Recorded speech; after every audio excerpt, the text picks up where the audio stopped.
there's this thing going on in the marketing space where people want to consume.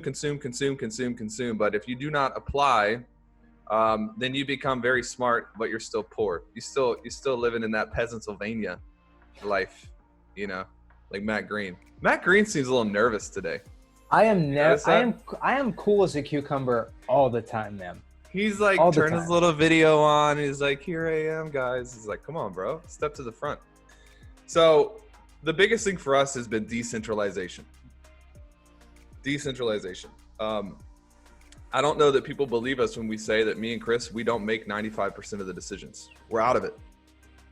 We make maybe 5% of the decisions, and we have empowered our team. So many people want to have a team, but they don't want to empower their team. And when someone has responsibility, but they don't have the empowerment or the control, that's purgatory. It's like, hey, Matt, you have the responsibility to hit this target, but you don't have the control or the decision-making to hit this target. You're basically a slave. You can't make any decisions, but yet you're responsible for some pseudo outcome. And so it's really, really, really important as leaders to give your team permission to fail. Give your team permission to make their own decisions. And me and Chris have gotten really good at that. It's perhaps one of the things we've gotten the best at. Chris has gotten really good at doing nothing. Let me tell you. Pro status, baby. It's his main skill. Like, bro, you come into this, like, I'm on the boat. Somebody's going to have to figure it out. Fishing, man. I'm sorry. But what happens is your team just starts to rise up, and they start to feel ownership. Matt starts to feel like, well, this is my company. Alex Navas starts to feel like, this is a bit of my company. And they begin to make these decisions.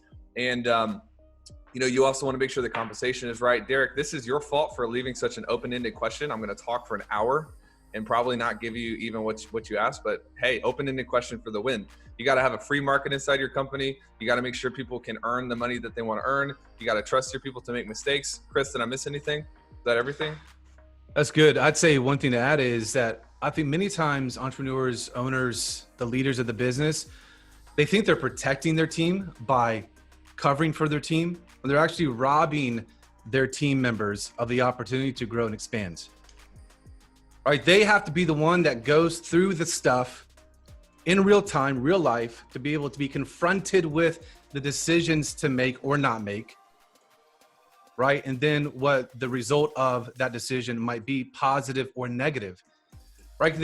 Until then, it's only theory for our leaders, right? If we're the ones making all the decisions, they're not working that muscle out. They are atrophied. And so that makes the whole organization weak, a bunch of atrophied people, versus allowing them to make the decisions and own the results of those decisions, again, positive or negative. And once you lock into that and you start doing that, it makes your whole organization way stronger.